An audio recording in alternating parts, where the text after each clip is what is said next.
sua opinião. Gente do céu, meu é o melhor vídeo que vocês vão assistir nesse dia de hoje. José Neumann, gente, jornalista José Neumann acaba de detonar e destroçar ministros do STF. E teve um ministro que ele fez questão de mencionar o nome. Ele detonou esse ministro. Sobrou pro Lula, sobrou pro STF, sobrou... Gente, ele rasgou o verbo aqui nesse vídeo sem dó e nem piedade. Sobrou para ex-ministro do Lula, sobrou pro Lula, sobrou pro ministro do STF, sobrou para... Todo mundo, gente, não sobrou pedra sobre pedra aqui. No comentário, né, na crítica do jornalista, né, José Neumann, aqui nesse vídeo. Detonou ministro do STF sem dó e nem piedade.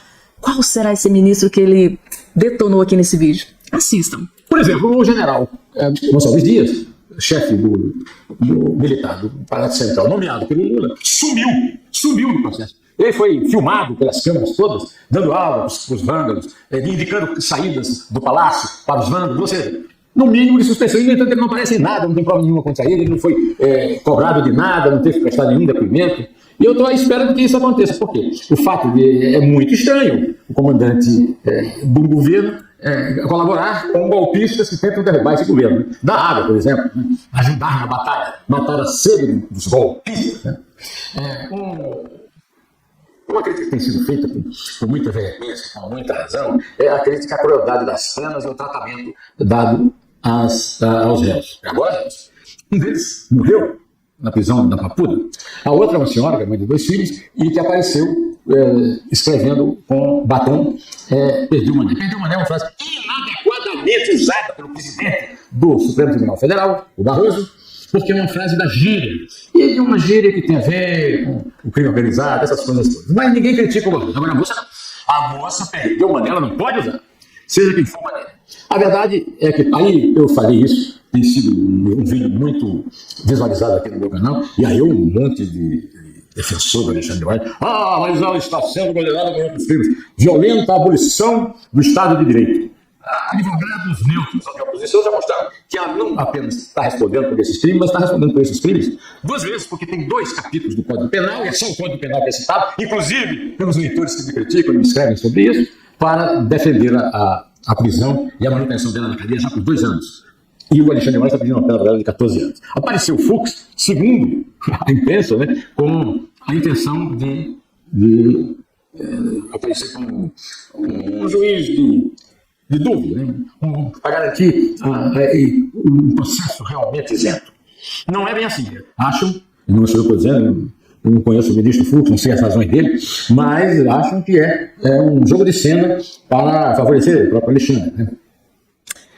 Gente, tá? Há controvérsias, né, no comportamento, né, na decisão do Luiz Fux aí com relação à Débora, principalmente, né, que tá surtindo efeito, gente, tá? E aí, gente, segundo, né, o José Neumann, tá, um jornalista renomadíssimo, diz que aquela frase dita, né, pelo Barroso, perdeu o Mané, é uma gíria, né, usado muito por criminosos, mas ele pode falar. Agora, Débora Rodrigues não pode, tá? Se falar, é 14 anos de cadeia. Que hipocrisia, né, gente? Que hipocrisia. E aí, gente, o que é que vocês acharam aqui desse comentário do José Neumann, gente? Tá criticando duramente. E hoje em dia, né, gente, o homem desapareceu. É interessante, né? Um monte de gente sendo condenado, um monte de gente sendo julgado, um monte de gente, né, foi na PF e tal, tá? Tem um monte de gente preso. E o ministro G. Dias, né, gente? O homem simplesmente desapareceu. Ninguém viu, ninguém vê. O homem subiu, parece que foi abduzido, né? Eu acho que devem ter falado, olha, fica quietinho no seu canto aí, senão a bomba estoura também pro seu lado. Incrível, né, gente? Mas era ministro do Lula, aliado do Lula. Vocês acham mesmo que ia acontecer alguma coisa contra o G. Dias, gente? Triste. Gente, antes de trazer aqui o restante das informações, eu preciso trazer uma notícia aqui que eu simplesmente fiquei chocada. Chocada. Olhem só isso que eu estou colocando aqui agora na tela para vocês. Isso aqui parece um tapa na cara do povo brasileiro. Flávio Dino pode ser o nome da esquerda para 2026. Um grande aliado histórico de Luiz Inácio Lula da Silva, claro, gente, tá? Flávio Dino. Desde quando ele era magro, segundo o Nicolas Ferreira. Então, ó, mas são aliados de longas décadas. E o Lula, gente, quando ele começou na política nos anos 80, ou no final dos anos 70, não sei, de lá pra cá, ele foi tão egoísta, que nunca quis um sucessor. Ele quis o poder só pra ele. Tipo assim, cara, eu sou o PT, eu fiz o PT, eu criei o PT, eu quero poder, vou permanecer no poder até o fim da minha vida. Só que a situação, gente, pra ele também é difícil. Tanto a situação, né, da saúde, a idade. Inclusive, eu vou trazer uma notícia terrível pro Lula daqui a pouquinho, aqui pra todos vocês logo em seguida. Mas se atenta aqui a essa informação. O Lula foi tão egoísta que ele não tem sucessor. Ele não tem sucessor. Foi tão covarde e egoísta que pra ele seria, assim, inadmissível pensar em um substituto. Tanto que ele quis permanecer no poder, quis o poder só pra ele. Só que ele tá num beco sem saída. A popularidade simplesmente derreteu, despencou. Tem a questão da idade, tem a questão da saúde. E quem será o sucessor do Lula, gente? Tá? Parece que uma das alternativas está sendo Flávio Dino, o ministro que ele acabou de colocar dentro do STF. A pergunta, antes de ler aqui só o início da matéria, para vocês entenderem por que é que o nome dele está sendo estudado, você que está do outro lado, mexendo, coloca aqui embaixo nos comentários a sua opinião. Você acha que no Brasil existe alguém que teria coragem de votar em Flávio Dino para a presidência da República? Coloca aqui embaixo a sua opinião, porque assim, gente, se votar, eu perco a fé na humanidade. Tá aqui, ó, de acordo com o colunista Anselmo Góes, do jornal O Globo, o ministro Flávio Dino tornou-se uma figura em destaque nas discussões sobre a sucessão presidencial em 2026. A ideia é que Flávio Dino poderia suceder, ou seja, substituir Luiz Inácio Lula da Silva, né? E essa ideia agitou os bastidores políticos em Brasília. O polêmico empresário paranaense Tony Garcia, conhecido como Grince da Araucárias, foi um dos primeiros a mencionar Flávio Dino como potencial candidato presidencial ainda em 2023. Dino ganhou visibilidade nacional em decorrência da sua postura nos julgamentos envolvidos supostos atos golpistas do 8 de janeiro, Supremo Tribunal Federal. Então ele tem uma longa trajetória na política, foi ministro do Lula e agora é ministro do STF. Gente, e uma outra pergunta que eu quero fazer para vocês. Vocês acham que o Flávio Dino vai largar a mamata vitalícia que ele tem dentro do STF, que é um dos cargos mais almejados e desejados da face da terra? Tá? Você acha que ele vai ter coragem de deixar esse cargo para tentar se aventurar, tentar ser presidente da República, porque corre o risco de se candidatar e não ganhar, né? Perder. E aí? Você que tá do outro lado assistindo, gente, tá? Vocês acham que o Flávio Dino teria coragem de, tipo assim, pedir demissão do ministro, né, como ministro do STF, se demitir, né, e tentar se aventurar a ser presidente da República? Vocês acham que o Flávio Dino tem votos suficientes para ser um presidente da República? Você acha que ele tem um poder, é um líder da esquerda no Brasil? Coloca aqui embaixo a sua opinião. Não vou nem ler o restante da matéria aqui, porque eu vou te falar, gente, isso aqui parece mais um tapa na cara da sociedade. Gente, eu vou trazer aqui a partir de agora para vocês duas notícias terríveis para o Lula. Na verdade, eu considero uma tragédia para o Lula. Tragédia para o Lula. Essas duas informações que eu vou trazer a partir de agora. A primeira, gente, é mais leve. A segunda, gente, tá? É simplesmente terrível. A primeira é essa daqui. Essa é mais leve, gente, tá? Vamos entender? 57% acham que Lula não seria um bom presidente em 2026. Mais uma pesquisa acaba de ser divulgada e simplesmente o Lula foi destruído definitivamente. Aí você pensa assim, gente, Fabiana, mas tem notícia pior do que essa pro Lula? Tem.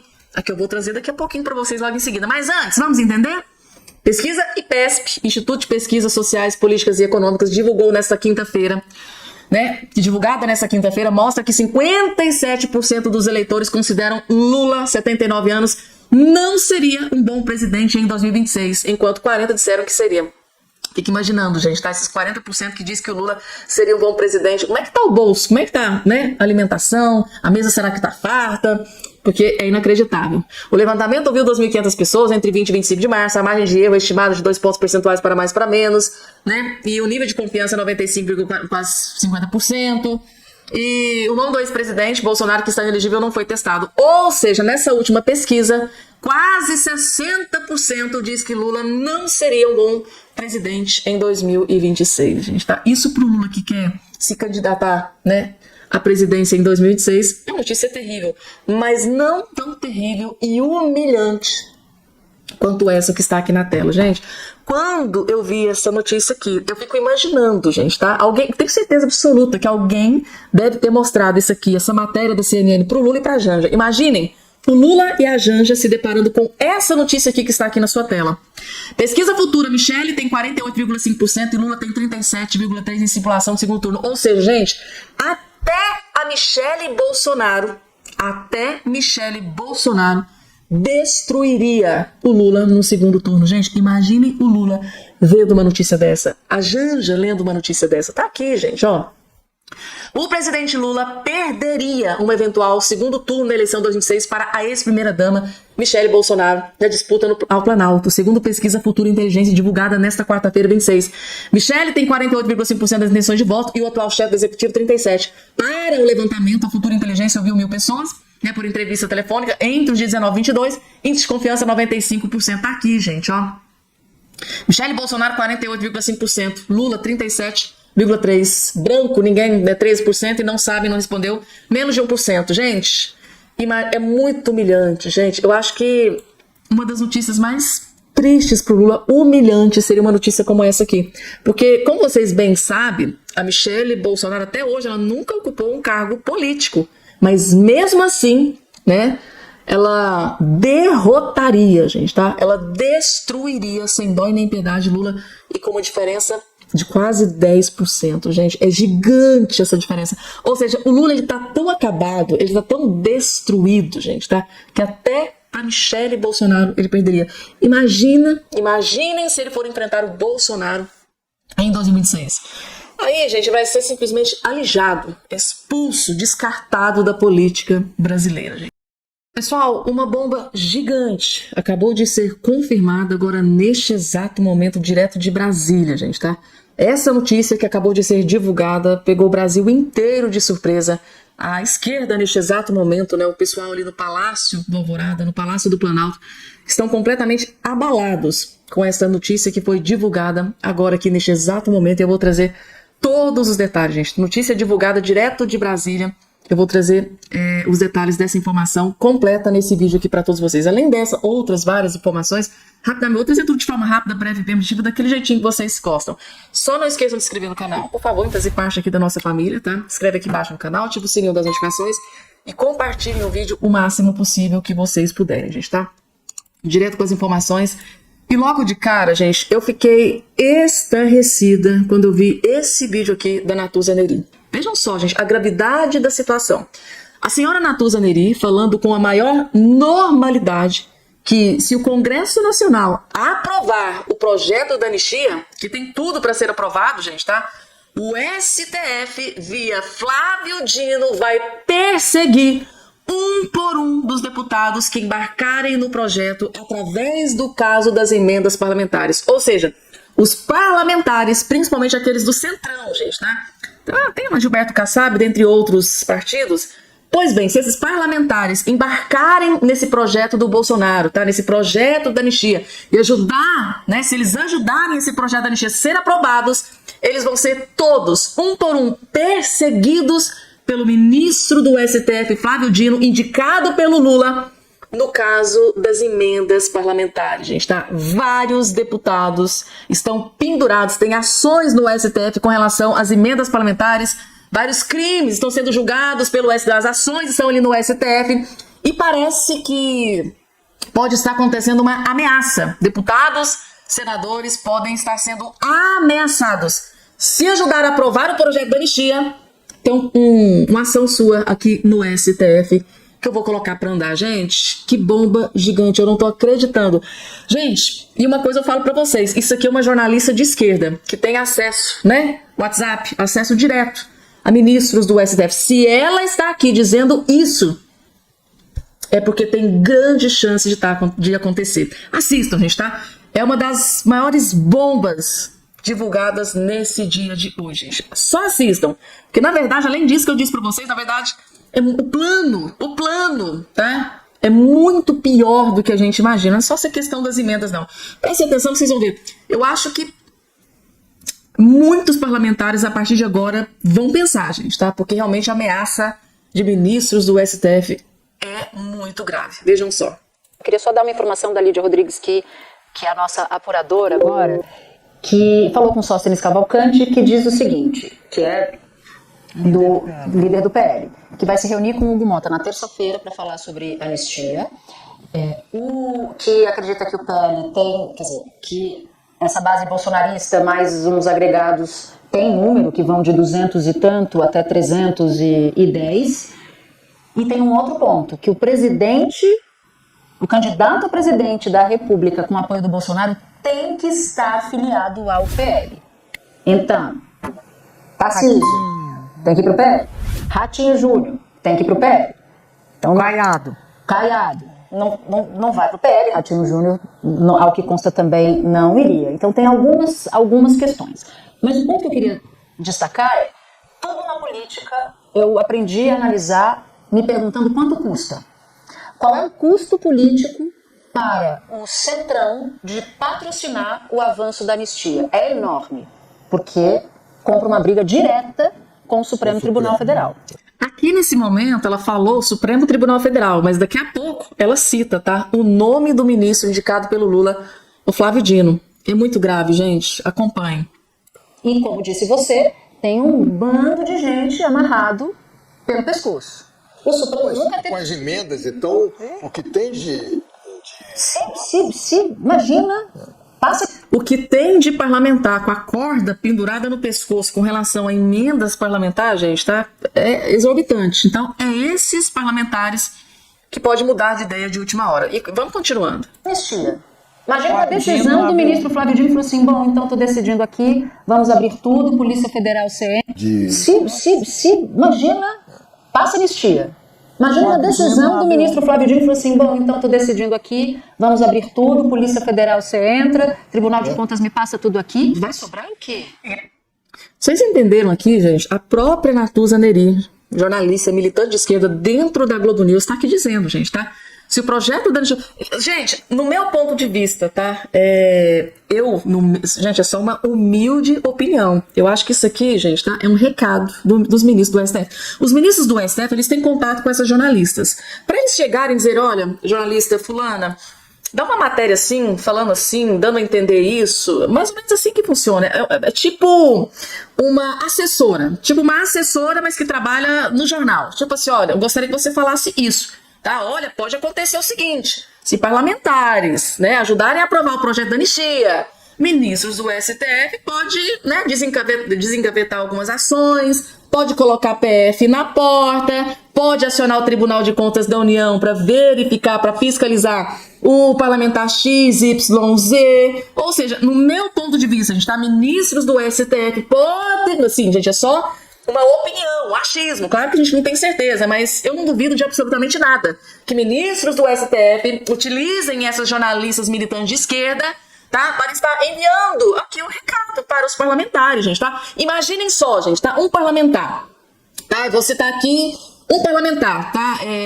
Que tá aqui, pode estar, agora vai apoiar esse projeto da anistia, não vou citar nomes não, porque depois eu vou receber uma chuva de comentários aqui embaixo sobre isso. Tem um parlamentar X, que agora ele está assim, ó, vou votar a favor da anistia. Só que esse parlamentar tem ações lá dentro do STF com relação a irregularidades na distribuição de emendas. Aí, tá, esse parlamentar vai lá e vota a favor da anistia. Aí, no dia seguinte, a PF tá batendo na porta. É mais ou menos esse o recado, gente, tá? Que eu acho, gente, tá? É só uma suposição. Que eu acho que o STF pode estar enviando a esses parlamentares, e eu não duvidaria, tá? Através das suas assessoras de imprensa, né? Às vezes a gente tem a impressão que não é nem jornalista, parece um bando de assessoras de imprensa transmitindo o que os ministros querem dizer para os parlamentares. Já aconteceu várias vezes com André Sadi, já aconteceu com Daniela Lima várias vezes, ela já transmitiu recados ali de ministros do STF.